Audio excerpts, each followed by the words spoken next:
minimal sehat lah dok. Itu ciri-cirinya apa, info dan tipsnya, tolong masukannya dok. Oh, ini ya, ini hari Minggu. Lagi di mana gitu ini, bajingan?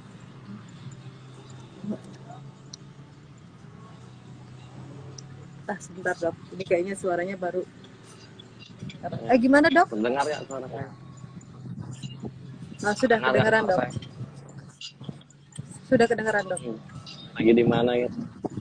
Wah, Kita lagi di kafe nongkrong ini dok. Lagi bersama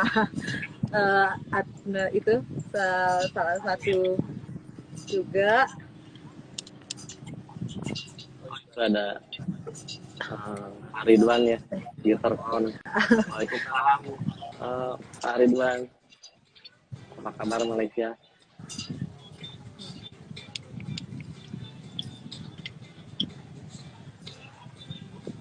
Oke. Kita ngobrolin tentang ini ya, program reading ya hari ini, bajingan ya. Iya. Oke. Sambil apa nih, makan siang. Sambil lunch dok. Gitu. Ya ini apa, waktu beberapa tahun lalu kan saya banyak kan di dunia catering ya. Jadi yang jadi apa yang salah satu prioritas utama di program catering itu ada namanya program breeding. Nah, itu agak kompleks ya, persiapan program breeding di catering, di dunia kucing ya, lagi enggak ya, untuk menghasilkan keturunan kucing yang baik, yang lebih bagus dari segi fisik, kesehatan, otomatis itu ini ya, lagi enggak apa yang harus di ini kannya itu ini apa tuh namanya, indukannya dulu harus diperhatikan. Dari segi kesehatan, indukannya itu baik dari pejantan ya ataupun dari betinanya, kita harus perhatikan. Ini suara saya kedengaran nggak nih? Kedengaran kok dok, jelas banget. Ya, takut saya berbisik. Ya, itu yang harus diperhatikan itu pejantan. Kalau pejantan, kalau indukannya yang betina, kita harus perhatikan dari segi fisik dan kesehatannya ya. Dan juga dari segi kesehatan itu yang harus diperhatikan itu jelas ya, pemberian antiparasi, vaksinasi yang harus terjadwal, betulkan dulu, karena pas waktu kebanyakan pas waktu indukan hamil itu banyak sekali setelah melahirkan kondisinya jadi hancur ya, jadi kurus, terus jadi ya agak kurang bagus lah ya di kondisi indukannya setelah melahirkan. Nah itu untuk menghindari hal kayak gitu kita harus betul-betul perawatannya yang harus diperhatikan. Jadi 1 bulan kita prepare nih. Biasanya indukan itu betina mulai hit atau birahi ya, itu biasanya di umur 7-8 bulan birahi pertama. Itu dari segi umur ya. Birahi pertama itu si indukan itu juga jangan langsung kita kawinkan. Bagusnya di umur 1 tahun minimal ya. Nah, di umur 1 tahun itu kita ini ya, 1 bulan sebelum datang waktu birahi atau hit, kita berikan pemberian obat cacing, vaksinasi, dan 2 bulan sebelumnya justru kita harus berikan makanan yang terbaik buat indukan betina dan jantannya. Ini dua-duanya yang harus diberikan. Jadi jangan salah satu. Kalau salah satu itu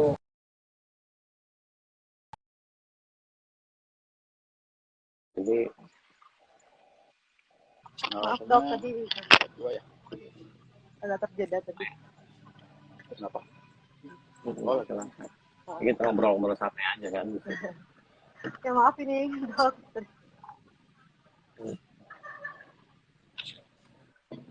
Lumayan ini kan dingin ternyata ini juga sama.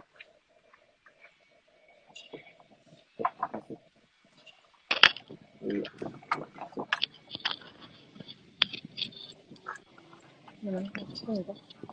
Oh iya. Itu yang harus diperhatikan tadi ya, lagi ya. Oh. Dari segi, apalagi kalau di Catri itu jelas genetik itu berpengaruh di situ. Ini secara global aja dulu ya. Kita untuk program breedingnya. Jadi kita punya kucing, diibaratkan kita punya kucing sepasang, itu sebelum kita kawinkan harus bagaimana gitu ya maksudnya. Iya, gitu dok. Jadi pas waktu 2 bulan sebelum program breeding, ini yang secara singkatnya ya, kita siapkan berikan obat cacing, terus berikan vaksinasi, berikan makanan yang terbaik selama 2 bulan itu. Dan perawatan groomingnya juga yang dilupakan. Nah, ini pemberian yang vitamin tambahan itu pemberian selain vitamin tambahan yang harus paling penting itu kalsium ya. Untuk si kucingnya itu si indukannya itu lebih bagus ya. Tapi untuk kalsium ini dihususkan untuk si yang betinanya saja, kalau yang jantannya nggak perlu lah. Si betinanya dibanyakin taurin itu si jantannya dibanyakin taurin lebih bagus untuk kondisi spermanya. Jadi di si betina kita perhatikan untuk menghasilkan sel telur, si jantan menghasilkan sel sperma yang lebih baik. Ya. Jadi yang dihasilkan anakan itu jauh lebih bagus. Dengan kondisi tubuh si indukan keduanya bagus, itu akan menghasilkan anak yang bagus juga yang dihasilkan. Ya, jangan kondisi induknya lagi kurus ya, bisa dibilang anoreksia atau samping lah gitu, kita kawinkan berharap anakannya bagus, itu agak sulit ya, akan sulit terjadi seperti itu. Dan ya, biasanya kalau kondisi indukan kurang fit, kurang bagus kita kawinkan, anak-anaknya itu yang dihasilkan malah 1.000 mati gitu kan, mati satu persatu dengan beriringan waktu. Itu yang tidak diharapkan. Nah, itu akan terjadi seperti itu. Dan untuk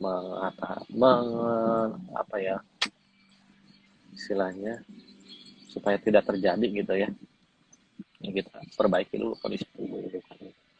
Ya, di situ. Terus juga kalau misal mau lebih prepare lagi, lebih dalam lagi untuk mengetahui kondisi indukan lebih bagus ya, kita periksa darah, khususnya di parasit darah, karena itu sangat berpengaruh terhadap indukan ya, seperti itu. Nanti yang dihasilkan biasanya anaknya bulat-bulat bagus, terus dan itu juga waktu di saat hamil dan saat bunting indukan harus diberikan kalsium secukupnya, jangan berlebih apalagi kurang jangan seperti itu ya. Ternyata nggak mudah juga ya dok. Banyak juga Iya, ya. agak betul. Jadi kalau misalnya kita mau lebih serius ya seperti itu. Dan ditambah lagi yang agak lebih lebih mendalam itu dari segi genetik. Kalau misalkan di dunia petri kan tahu ini anaknya siapa, genetiknya seperti apa. Dan ingat, kalaupun genetiknya bagus tapi kondisinya lagi jelek, kita kawinkan, anaknya pun akan jelek. Dan tidak bertahan hidup, daya tahan hidupnya juga rendah. Oke. Kalau yang lainnya yang pada nonton ingin bertanya, kita open loh. Silakan. Mumpung ada dokter Hojinya ini. Ini lagi santai aja kan, lagi lihat sawah. Main di sawah. Yang kadang-kadang yang suka lupa itu sama apa pemilik kucing dikawinkan hanya di saat birahi saja apa dikawinin gitu kan kondisinya. Dan salah satunya sih suka terpacu sama ini apa sama merek makanan, kan ada makanan khusus tuh yang lagi untuk ibu hamil gitu ya, yang lagi bunting gitu ya. Tapi uh, program anti parasitnya tidak dijalankan, itu yang suka kelupaan dan kecolongan.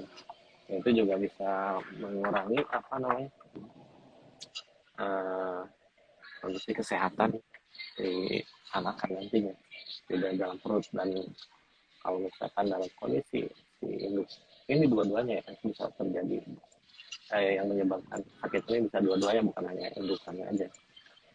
Di saat indukan lagi ada investasi parasit di tubuhnya, itu bisa menularkan ke anaknya melalui plasenta.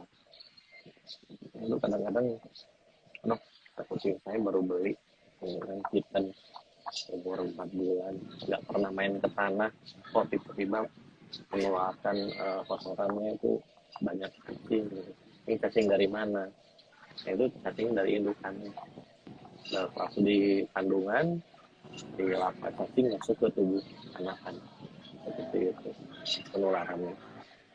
Nah, untuk mencegah itu ya otomatis kita harus memperhatikan pemberian anti parasit di tubuh indukan harus terjaga seperti itu. Ya, jadi Oke, oke. Ya, kira-kira waktu gimana dok? ya soalnya gini apa, apalagi kalau dari segi genetik, kalau misalnya untuk kontes kan yang perlu diperhatikan bentuk fisik ya, bentuk fisik profil kepala, wajah, mata, sampai telinga pun itu sangat diperhatikan. Apalagi ditambah lagi ini untuk menghasilkan warna rambut. Orang yang pertama Katri sudah sama-sama sih untuk kita mempersiapkan warna apa anaknya akan muncul, itu persiapannya sama-sama. Jadi genetik indukan mereka sangat perhatikan. Kadang-kadang kan ya ini kucing ras ini kok mahal ya gitu. Sebenarnya di situ banyak sekali prosesnya, tidak hanya sekedar ngawinin, tidak sekedar melihara seperti itu. Nantinya. Kira-kira untuk durasi untuk pemberian obat cacing itu kira-kira berapa bulan sekali ya dok untuk yang baik? Secara normalnya sih 3 bulan sekali, tapi alangkah lebih baik diberikan 2 bulan sekali sih. Untuk pencegahan ya. Untuk pencegahan bukan untuk pengobatan. Kalau misalnya terjadi ada cacing terus kelihatan ada cacing keluar dari kotorannya, itu pengobatan kita harus melakukan pemberian obat cacing berulang gitu, supaya bebas dari penyakit. Karena penyakit besar, penyakit berat itu berawal dari penyakit ringan yang kita biarkan. Oke. Kalau untuk pemberian obat cacingnya sendiri itu dok, itu berbentuk kapsul atau injeksi biasanya dok? Yang lebih baik maksud saya. Kalau untuk parasit khususnya ya sama sih, semua parasit sebetulnya tidak ada yang terbaik pemberian obatnya. Harus kalau bisa semua pemberian pengobatan yang kita lakukan. Okay. Kita lakukan bisa berubah, bisa untuk per oral atau diminum dan diinjeksi juga di apa namanya diberi, karena untuk injeksi itu juga bisa membunuh warna cacing seperti itu. Nah kalau yang untuk cacing apa namanya dewasa itu mulai pemberian obat oral atau minum. Oh ya dok, ini ada pertanyaan ini dok. Kalau indukan yang lagi menyusui itu baiknya dikasih makanan jenis apa dok? Indukan yang lagi menyusui itu yang baik itu diberikan pakan atau makanan yang mengandung protein tinggi serta lemak yang tinggi untuk nutrisi ke apa namanya menghasilkan air susu pada yang akan diberikan ke kitchen ya. bisa kalau misalnya dari makanan jadi kita bisa berikan makanan. Kalau secara globalnya makanan untuk kitten kita bisa berikan ke indukan itu, terus diberikan tambahan meminum susu bisa dilakukan, ataupun ada makanan yang dikhususkan untuk makanan ibu menyusui dan yang lagi mengandung seperti itu. Kita saya tidak mau nyebutin merek yang jenis lainnya. Iya, oke dok.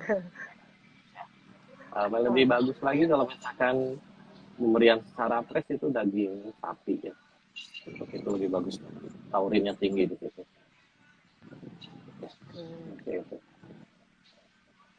Dok, yang kemarin kan saya ada lihat beberapa kalau kitten itu yang terkena jamur ya dok. Itu penyebabnya apa ya dok? Padahal kan dia juga baru ya anakan gitu. Penyebab jamur itu yang kalau kitten yang baru bisa dibilang kitten yang berumur 1 minggu itu ada 2 penyebab utama sih. Yang satu itu imunitasnya turun, rendah. Ya dari program breeding yang kurang baik persiapannya. Jadi imunitas si kittennya turun yang bisa berakibat gampang terinfeksi jamur. Terus yang kedua itu ada kebersihan. Ya. Di saat rata-rata gini, di saat indukan melahirkan itu anaknya itu kadang-kadang dicuekin sama indukan, tidak dibersihkan pas waktu lahir, dan yang pada akhirnya air ketuban lengket nempel di kulit ya, dan itu bisa menyebabkan jamuran. 2 faktor itu sih sebetulnya yang paling sering gitu ya yang menyebabkan anakan jamuran, kita jamuran seperti itu.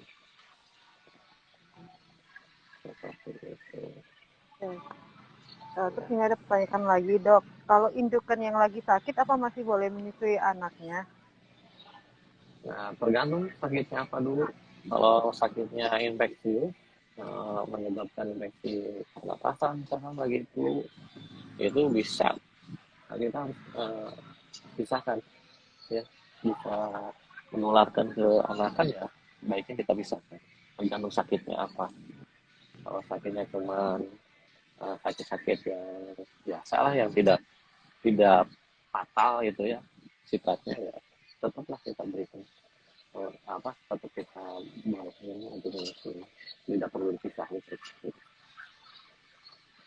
Itu tadinya. Oke, kembali lagi dok yang masalah jamur kitten dok.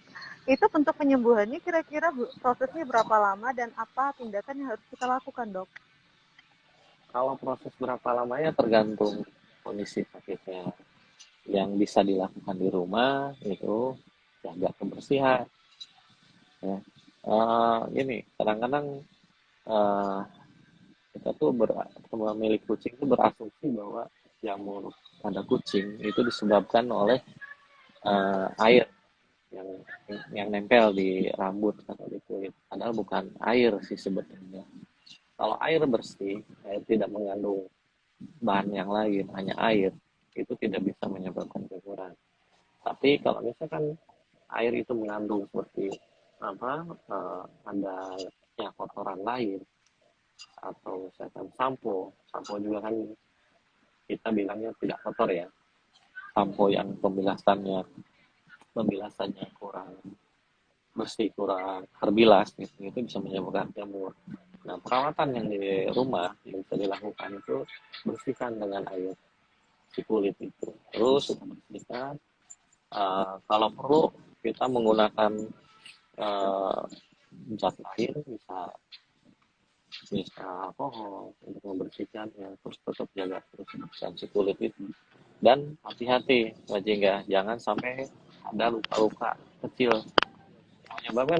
menyebabkan jamuran itu lama sembuhnya. Biasanya ada luka-luka kecil yang pas waktu kita mengelupaskan jamur itu di kulit, yang kita nggak itu kelihatan. juga salah satu ya dok, banyak kalau saat mengelupaskan jamur itu, dan ternyata itu malah terjadi di luka pada kittennya itu. Ya, itu yang menyebabkan lama sembuhan. ya. Jadi harus apa ya, lembut lah pakuannya. Bisa menggunakan minyak juga bisa untuk melupaskan jamur. Intinya jamur itu tumbuh di daerah kulit yang kelembapannya memang dibutuhkan oleh si jamur tersebut. Nah, kita buat kelembaban itu hilang. Nanti ujung-ujungnya dia ini apa namanya, eh, mati dengan sendirinya. Kalau kita buat kelembabannya itu hilang. Oke. Dan bisa dikasih minyak. Boleh. Ya. Seperti itu. Kita live ini sampai berapa lama, Mbak Jika? Ini maunya berapa lama, Dok? Mumpung weekend, hari libur ya, Dok. Mungkin yang lainnya ingin bertanya, silakan loh, kita open. Mumpung ada Dokter Fauji nih. Oke, Dok, itu masalah kita nih. Ya. Nah,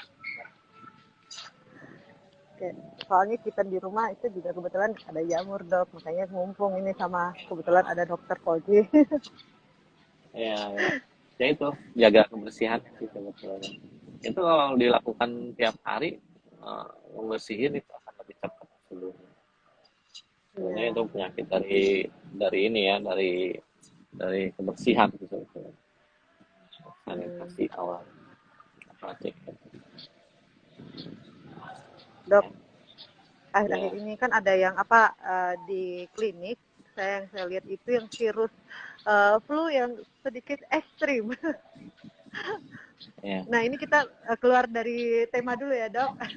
Cuman ini ya, biar masukan buat yang lain-lainnya agar lebih menjaga ya, lebih siap gitu.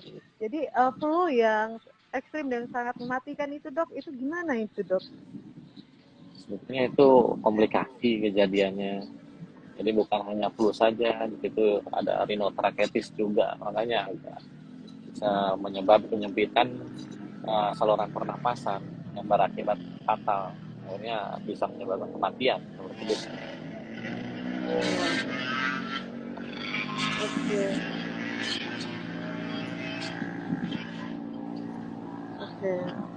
Seperti itu. Jadi ya balik lagi, kalau imunitas kucing kita bagus untuk terhindar penyakit-penyakit lain juga kayaknya agak kecil ya.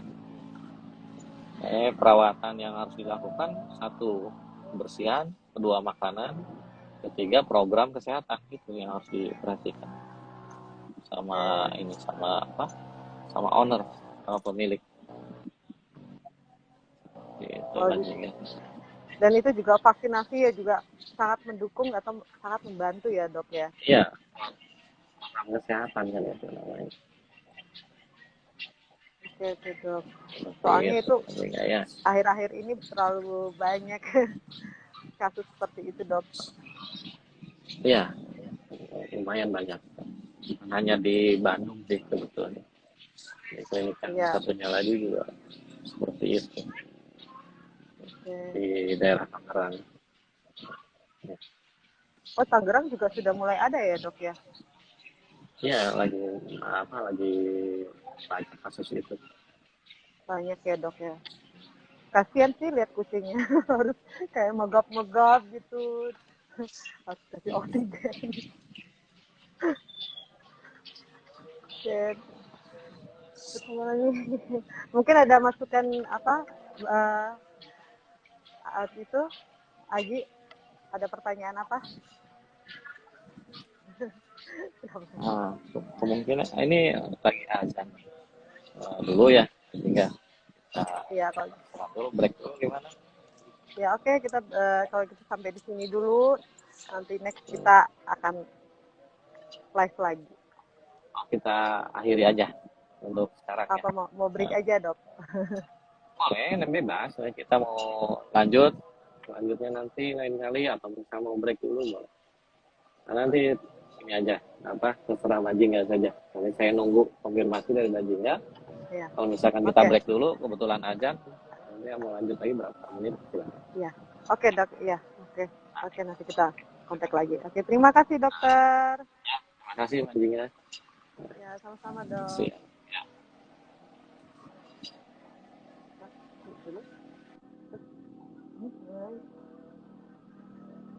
Hah?